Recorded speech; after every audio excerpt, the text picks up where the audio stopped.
Viria ran barefoot through the thick jungle, her breath sharp and fast. Her skin silver blue and glowing softly, was scratched and bleeding. She wore only torn cloth wrapped around her chest and hips.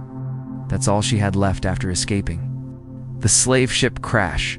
The sky above was dim and purple. Planet 9 Kilos was always dark like this. Fog drifted between twisted trees. Strange sounds echoed in the distant steep growls, bird-like screeches, and the slow rustling of leaves. She had no food, no water. Her body trembled from weakness, but she couldn't stop. She couldn't let them catch her again. She heard them earlier, the Syndic slavers searching the wreck. Maybe they didn't know she escaped yet, or maybe they were just slow. Either way, she had to keep moving. A thorn vine snapped under her foot and she gasped. Blood trickled from a fresh cut. Her knees gave out. She fell into the mud. Chest, heaving. Then she saw it. A strange shape ahead, like a wide cave made of soft green petals, half hidden between two mossy boulders. It looked safe, warm, even beautiful. Vera didn't think twice. She crawled toward it, dragging herself with shaking hands.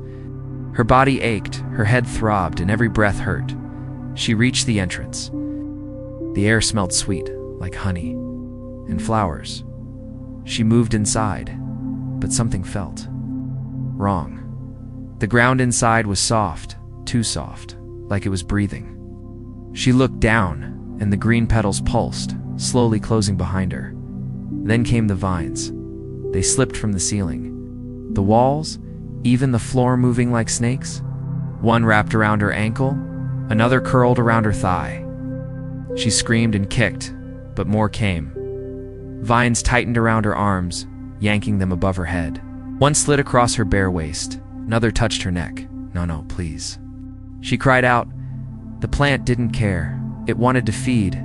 The vines were alive, pulling her deeper inside. One wrapped around her chest, pressing hard against her ribs. Another slipped under the cloth at her hip. She screamed louder, but no one answered. She fought, twisting and jerking, but the vines were too strong. They rubbed against her skin, sticky and strong like metal wires. The plant made a low rumble like it was purring. She gasped as another vine coiled around her leg, pulling her open, lifting her body up. Her head hit something soft like a wall of flesh. Her vision blurred, her heart raced. Her breath grew short. The plant was swallowing her. Her chest rose and fell quickly. The vine squeezed tighter. Her eyes rolled back. She felt dizzy, like the world was fading away.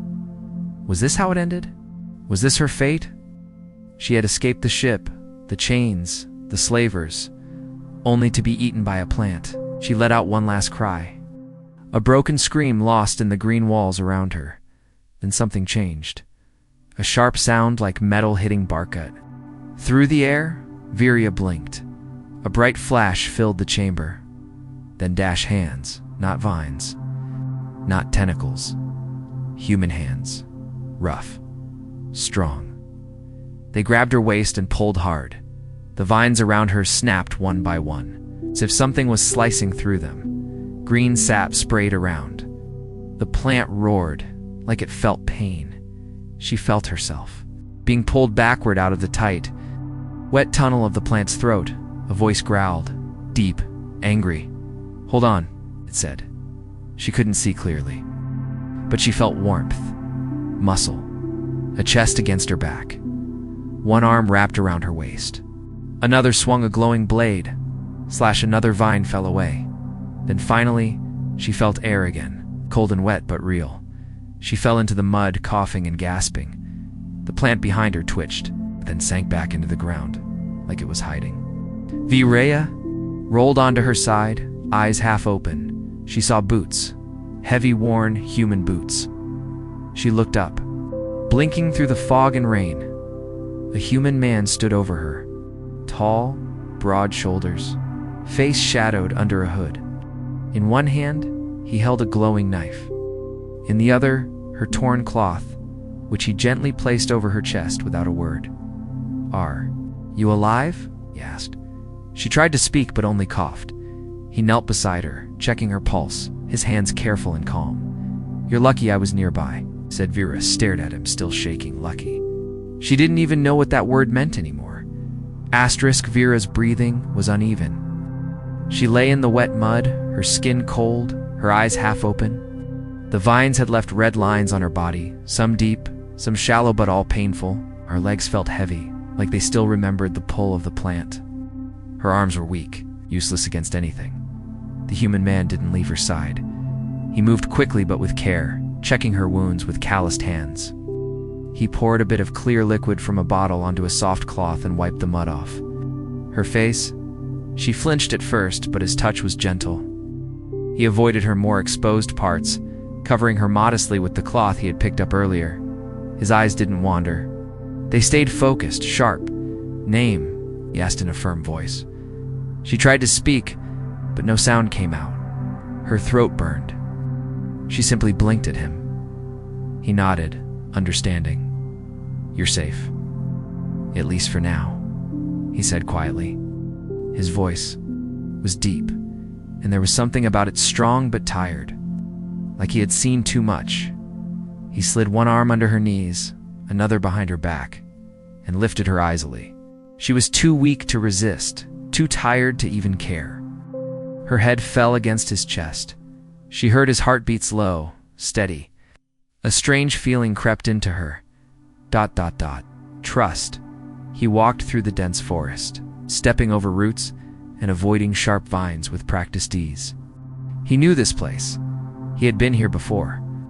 Every few steps, he glanced around, eyes scanning the shadows, listening to the eerie noises in the distance. Strange howls echoed again. This planet was alive in all the worst ways. After some time, they reached a small clearing where a ship sat hidden under thick camouflage netting. It wasn't large or fancy, but it looked strong, patched together with old Earth metals and alien parts. Survivor's ship. He tapped a code on a side panel, and the ramp hissed open. Inside, it was warm. Dim lights glowed along the walls. The air smelled like metal and oil, but it was safe. He laid her on a padded surface that looked like a medical table. Machines beeped softly as he connected small patches to her skin. Her body twitched. She tried to sit up, but he placed a hand on her shoulder, gently. "Don't move," he said. "You're dehydrated. You've lost blood." Turned away and pulled out a small box. It opened with a hiss, revealing packs of liquid nutrition. He pierced one with a thin tube and brought it to her lips. "Drink." She hesitated. He stared at her, calm but firm. "It's not poison, you need it." She took a sip. It was sweet and strange, but her body accepted it. In seconds, her throat felt better. Her chest hurt less. She studied him now. The human had short, dark hair, a short beard, and light scars across his neck and jaw. He wore dark armor, scratched and old, but clearly functional. A blaster rested at his hip. His knife, still faintly glowing from the plant's blood, was now on a nearby table. "Why?" she whispered finally, voice dry and shaky. "Why? Did you help me?" He raised an eyebrow. "You looked like you needed it." "No one helps," she said softly, eyes drifting. "Not for free." He didn't answer that. He simply walked over to a locker and pulled out a fresh blanket. He returned and placed it over her without saying a word. She stared at him, confused, waiting for the cost. The price, the demand. But he just turned away and began checking the ship's systems. Silence passed between them. The kind that wasn't uncomfortable, just heavy. Finally, she sat up slowly, clutching the blanket around herself. "My name is Bria." He glanced at her. A small nod. "Lars. A human name. Simple. Honest." "Where am I?" she asked. "Kelosi swamplands. West side. Not a good place to crash." She lowered her eyes. "Slave ship. We were headed to the auction on Selverix. I escaped. They didn't chase me." "Shh. They will," he said, without turning around.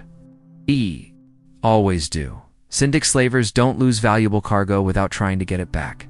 Her hands trembled. "Why were you on a slave ship?" She hesitated. "They caught me during the raid on Myers's 4. My people resisted too long. I was not important." Lars turned around at that. "You don't look unimportant." "Hey." Flinched at his words, unsure if it was kindness or suspicion. He stepped closer, narrowing his eyes at the faint glow of symbols on her collarbone. "Those markings," he said, voice low. "You're not just another slave girl, are you?" She looked away. He didn't press. Instead, he said, "You should rest." She lay back slowly, eyes still on him. "Why do you care?" she asked again, whispering. "What do you want from me?" Lars looked at her for a long time, then answered, "I've seen too many die for no reason. You were alive. That was enough." Before she could reply, a soft beep echoed through the ship. Lars turned toward the console. His eyes narrowed. "They found us," he muttered. "VIR. Ya sat up in fear." "Who?" "Syndic scouts. 2 of them. Moving fast." Her heart dropped. She barely had time to breathe. Lars grabbed his blaster and looked back at her. "Stay hidden," he said, already walking toward the ramp. She clutched the blanket tightly around her body, and for the first time in days, she hoped, Vera sat alone inside the human ship, every nerve on edge. The blanket was still wrapped around her, but it did little to make her feel safe. Outside, something moved, something fast and hunting. She had seen Syndic scouts before. They never missed their prey. Lars had stepped out only moments ago. And calm, but she heard no gunfire, no sound, just silence. It was worse. Silence meant they were watching, waiting. The ship's walls felt too thin. Asterisk. She looked around. The inside of the vessel was small but strong steel plates, old Earth tech patched together with alien wires. It wasn't beautiful, but it worked. A survivor's ship, warrior ship, and maybe her only chance to live. She stood slowly, her legs still weak. Her skin burned in places where the plant had left its mark. But fear gave her strength. She looked toward the ramp Lars had disappeared through.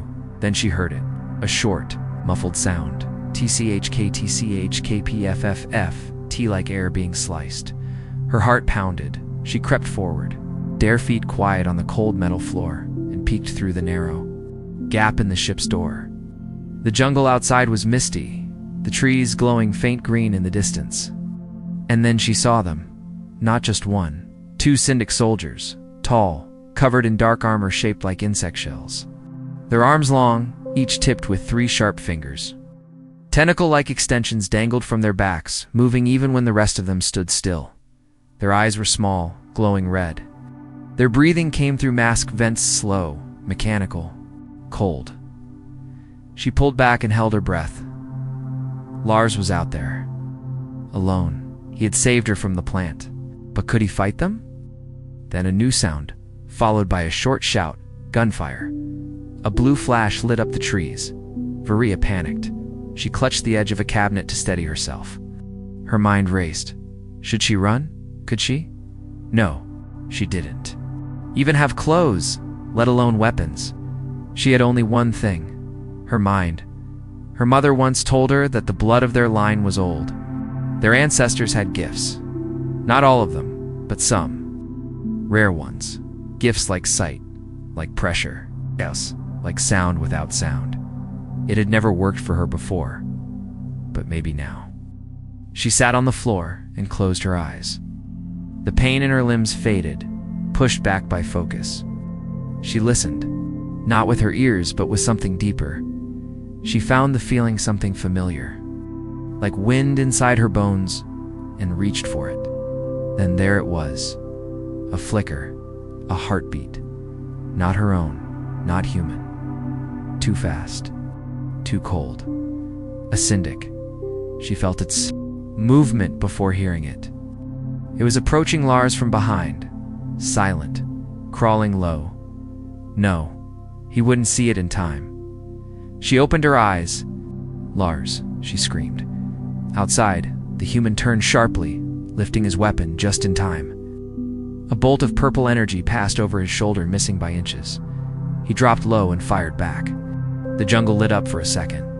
One Syndic screamed and fell, its body twisting in strange angles.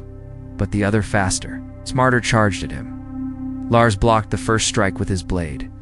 Sparks flew. The creature roared, swinging a claw toward his side. Viraya ran. She didn't think. She grabbed a long metal pipe from the corner of the room and rushed outside, feet sliding in the mud. The cold hit her first, then the fear Lars was. On the ground now, pinned. The syndic raised a claw. Ready to strike, Vera screamed and slammed the pipe to the creature's back. It wasn't strong, it wasn't smart, but it was enough. The syndic turned. Just for a second. Lars to roll out from under it and fire straight into its chest. The thing twitched, then collapsed. Lars stood up, breathing hard. Mud covered his armor. Blood knots dripped from his blade. He looked at Viraya, the thin blanket barely covering her, at the pipe in her hand, at the fire in her eyes. "You ran out here?" he asked, stunned. She was shaking now, suddenly aware of the cold, of the danger, of everything. "I saw them," she whispered. "With my mind, I think. I don't know." He didn't answer right away. Instead, he walked over and wrapped his coat around her, pulling it tight. Then he said, "You're not just anyone, are you?" She looked up at him, afraid. "You knew they were coming. You felt them."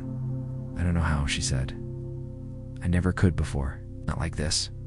He helped her back into the ship. Once inside, he sealed the ramp and locked it down tight. Viraya sat again, holding the coat close. Lars leaned against the wall and finally asked, "Who are you really?" She hesitated.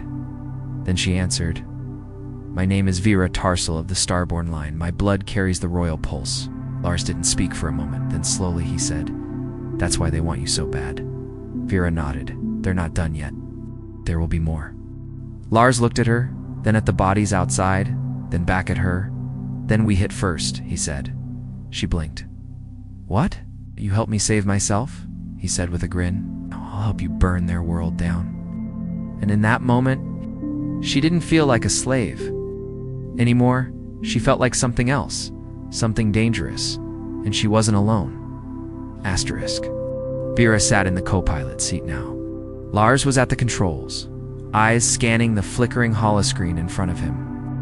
The ship hummed low, like it knew danger was close. The bodies of the Syndic scouts were still out there in the swamp, cooling in the mud, their blood already vanishing into the ground. But Lars didn't look back. He had bigger worries, so did she. The moment she had said her full name, something changed inside her. Viraya Tarsal. The name had power. It was from a bloodline that most of the galaxy believed extinct. The Starborn line. Once her family ruled 10 systems and carried gifts that no machine could copy. But the Syndics didn't want her for her name. They wanted her for her blood, because that blood could unlock things even they didn't. "Understand, 5 minutes," Lars said, not looking at her. "We need to break atmosphere fast. We'll have more ships tracking the scout signal. If they catch us in orbit, they'll tear us apart." She nodded but didn't speak. Instead, she stared at her hand. Slowly, carefully, she moved her fingers and reached AZ Dythe, Ken, deep inside, into the strange warmth she had felt before. A flicker, a pulse, not a heartbeat. Something more. She closed her eyes and focused, and then she felt it above them. 3 ships. Sharp, cold, watching. "They're coming," she whispered. Lars tensed. "I didn't hear a ping." "You won't," she said, eyes still closed. "They've gone dark. No lights, no signals." He turned to look at her. "You're sure?" "Yes, they're almost here." "Then we've got maybe 2 minutes." He muttered, "Hold on." Ship lurched forward, engines roaring to life. Vera gripped the sides of her seat, her body still sore but her mind sharper now. The jungle blurred past the viewport. Trees bent from the force of their lift. Then, fire shot beneath the hull as they punched through the clouds up, higher, faster, but so were the Syndic hunters. Viraya looked at the screen. 3 red dots blinked into view. Now finally registering dot, Lars cursed under his breath. The Syndic ships closed in like wolves. Their shapes were sharp, thin, and long like spears in the sky. One moved ahead to block their path. The other 2 circled, boxing them in. They'll fire in 20 seconds, Lars said, tightening his grip on the controls. Unless you've got any more royal tricks in your back pocket? She closed her eyes again and reached deeper. She remembered her mother's voice now. Not clearly, but enough. The blood doesn't just feel, my child. It pushes, it bends things, but only when your heart is steady. Her hands trembled. Her heart was not steady, but she had no choice. Virea whispered something. A word from her peoples. Ancient tongue. The lights in the ship flickered.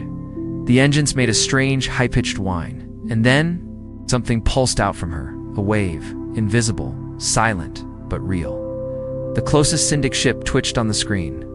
Its engines flickered. The red dot blinked, then vanished. Lars sat straight. What the hell just happened? I pushed its sensors away, she said quietly. Just for a moment, you made it disappear? No, I just made it stop seeing. Us? Lars let out a breath. That's insane and useful. Gah! He banked hard left, diving beneath the path of the second hunter ship. Alarms blared. A missile locked on. Can you do it again? He asked.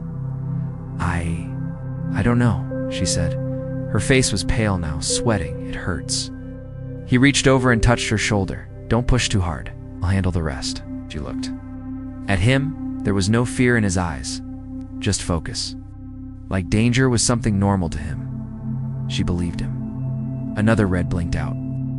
Lars fired a reverse charge flare and gunned the engines. The last Syndic hunter missed by meters.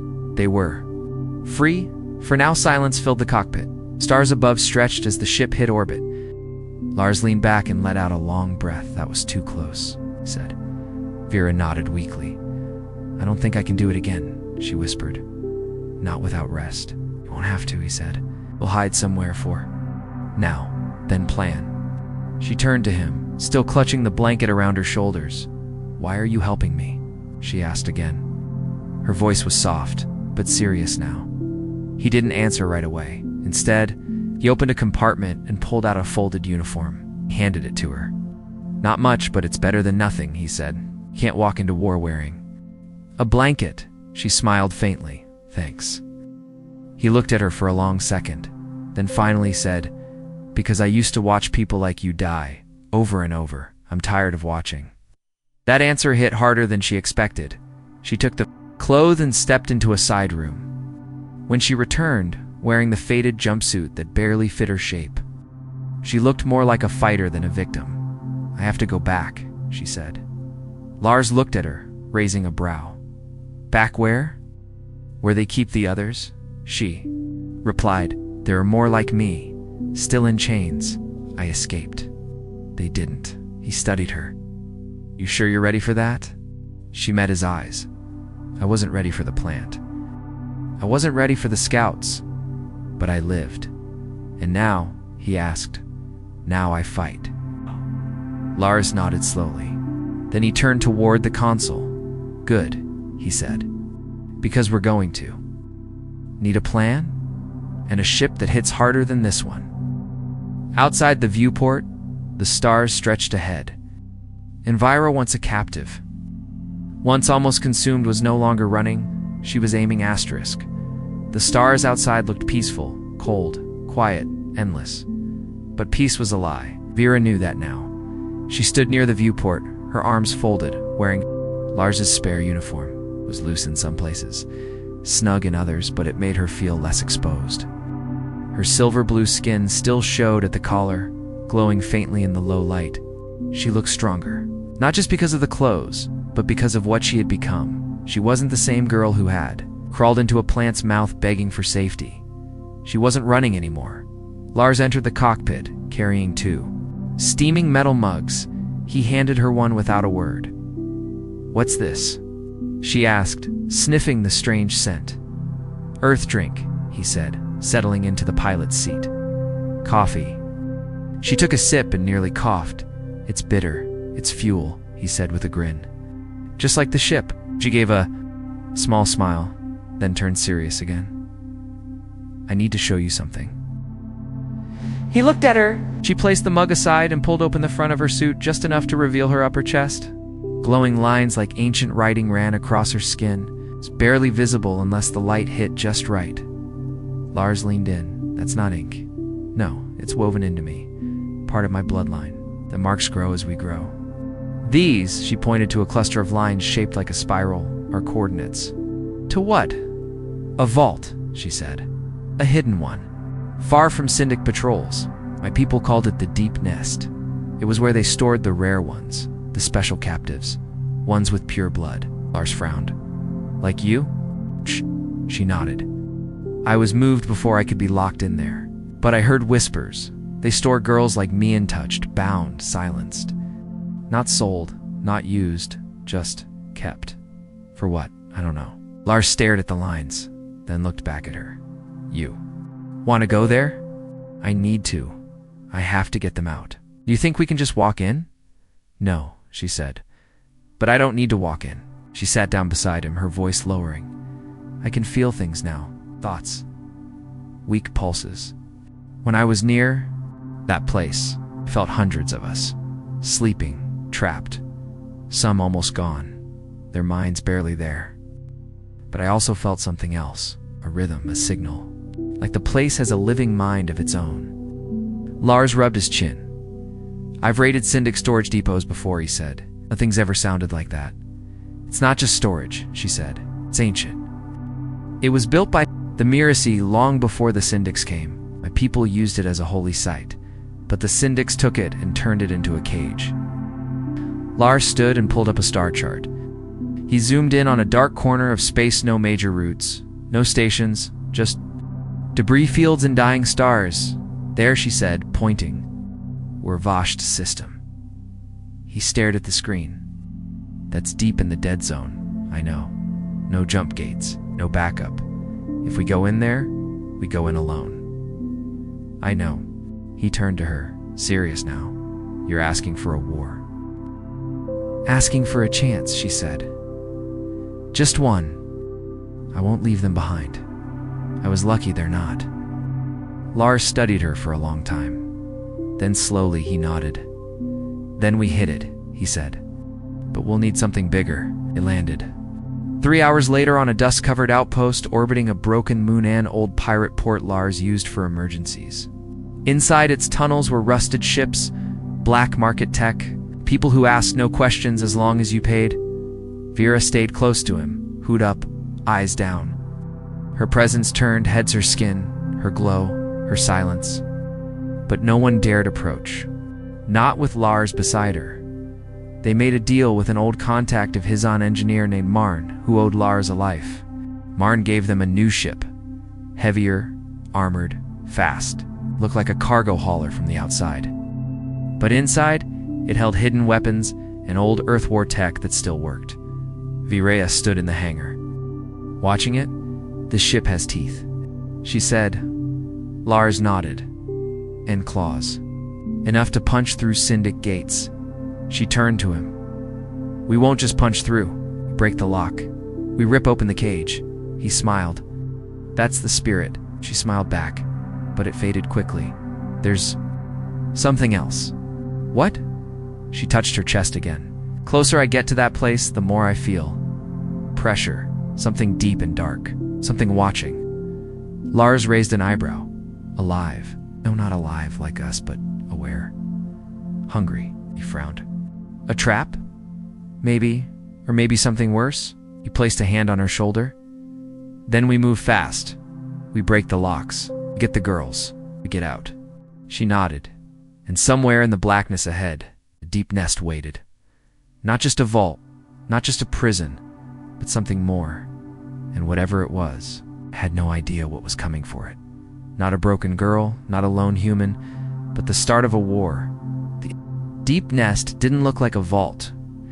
From orbit, it looked like a cracked asteroid dead. Quiet, hollow, but Virea could feel the hum beneath it, pulsing faintly in her chest, like a second heartbeat. Her fingers trembled as she touched the console screen, guiding their ship silently through the thick debris ring. No lights.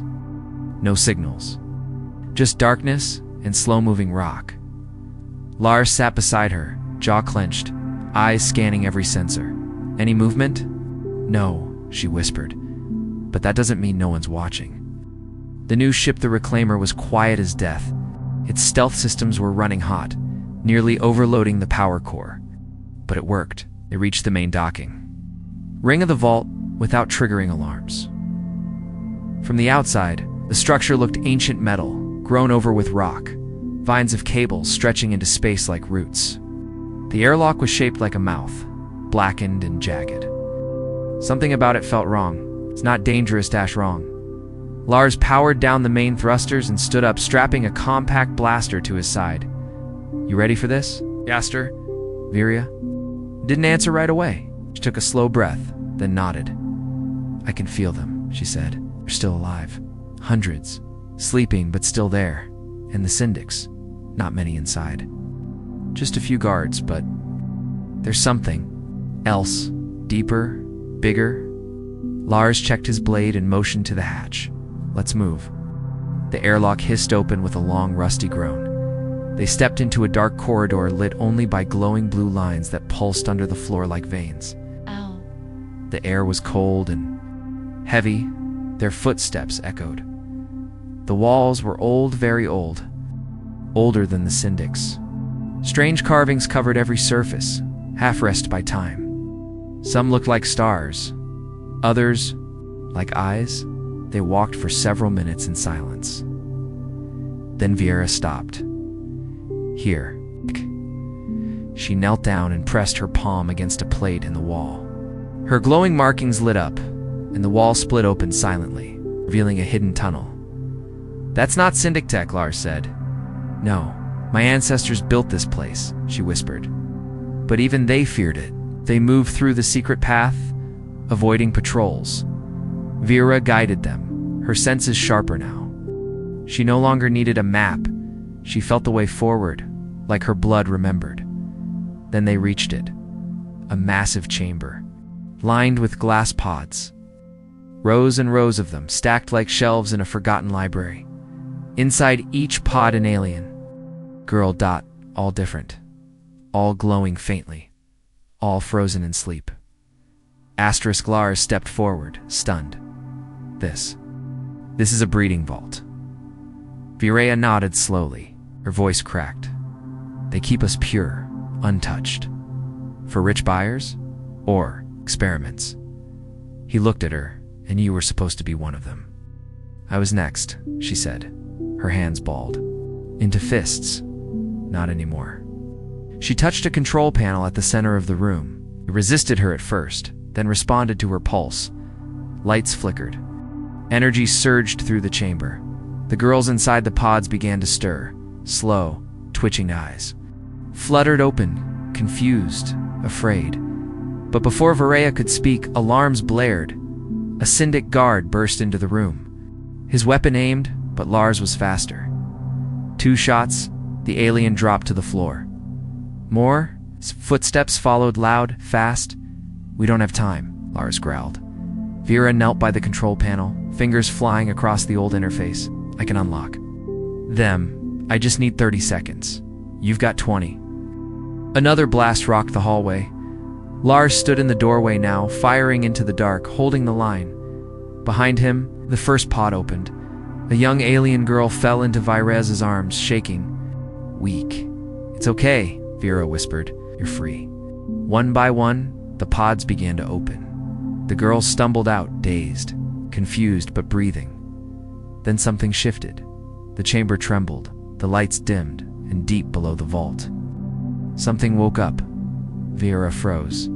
She wasn't touching anything, but the vault was reacting, pulsing faster. The veins on the floor glowed red now. Voice echoed not with sound, but directly into her mind. "You should not have come." Asterisk, her knees buckled. Lars turned. "What was that?" "I don't know," she gasped. "Something down there. Not Syndic. Older, stronger." Suddenly, the ceiling above cracked open, revealing a long mechanical limb, snake-like, dripping, with black fluid, struck the floor with a thunderous slam. The girl screamed. Lars fired, but the creature was fast. The limb twisted in the air, then shot toward Virea. She raised her hand and stopped at mid-dash air. just stopped it. The limb shook, fighting her invisible grip. Her markings glowed like fire. "I said no," she whispered. Then she clenched her fist. The limb snapped in half. The vault screamed. The air pulsed. Walls cracked. The old machine, the thing beneath, was rising. Vera turned to Lars. "We have to go now," he nodded, motioning to the freed girls. "Get them to the ship. I'll cover you." "No," she said. "I'll cover you. I'm done running." Lars stared at her, then nodded. They ran together, her leading the girls, him watching the rear. The ancient machine shrieked behind them, but it didn't matter. The deep nest was falling apart, and Vera had just torn its heart open. The entire vault was shaking now. The floor cracked open behind them as they ran, exposing red light and ancient machinery rising from beneath, twisting living metal that hadn't moved in centuries. Vera could feel it in her bones, in her skull, in her blood. The deep nest was not just a cage. It was alive and angry. The freed girls stumbled beside her, confused, weak, many still half-conscious. Some cried. Others whispered words from languages lost across the stars. But Viria kept moving, shouting directions, guiding them through the side tunnels, with the strength of someone who had already died once and come back. Behind them, Lars fired round after round, each blast echoing in the tight corridor. Something massive was coming. They reached the dock. The reclaimer's ramp was already down. "Move," Lars yelled, motioning the girls inside. Virea helped the smallest ones first, lifting one by the shoulders, guiding another by the waist. Their eyes full of fear locked onto hers like she was the only hope left in the universe. "Go. You're safe now," she shouted. One by one, they climbed aboard, but the vault wasn't done. From the far wall, a massive figure rose, its body part machine, part flesh. Its head was a mass of wires and blinking red eyes, its arms like drills and whips. It let out a sound that wasn't a roar, it was a command, not in words. But raw will, return, obey, submit. Virea staggered as the voice pushed into her mind. Blood trickled from her nose. The other girls cried out and fell to their knees. Lars grabbed her arm. "What is that thing?" She looked up, wiping her nose. "I think it was built to guard us. A prison master.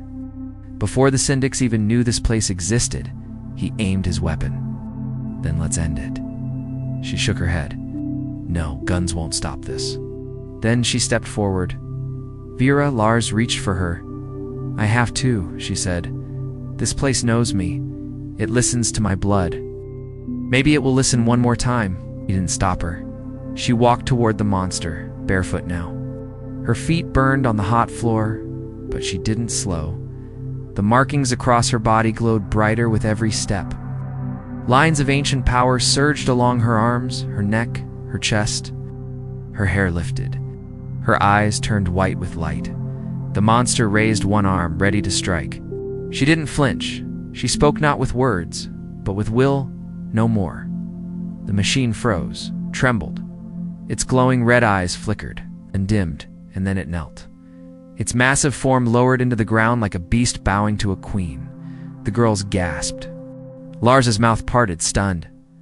Virea stood tall, light pouring from her skin, hair whipping in the airless breeze of the vault's collapse. She turned and raised her hand. Behind her, the walls cracked wide open, allowing starlight to shine through. "Go," she said softly. "All of you. The cage is broken. It will never close again." Lars helped the last girl up the ramp, then stood at the top. He looked at Virea, still glowing. "Are you coming?" he asked. She walked toward him slowly. The light around her faded with every step, till she was just a girl, again worn barefoot, covered in bruises, but alive, stronger than ever. She climbed into the ship. He pressed the button. The ramp rose. The vault exploded behind them in a cloud of dust and fire. The reclaimer lifted off, and as they broke atmosphere, every scanner in the region lit up, dozens of Syndic ships approaching fast. Lars sat at the controls. "We're not going to outrun them," Virya placed a hand on his arm. We're not going to run. He looked at her. Then what? She turned to the cum station and flipped the switch.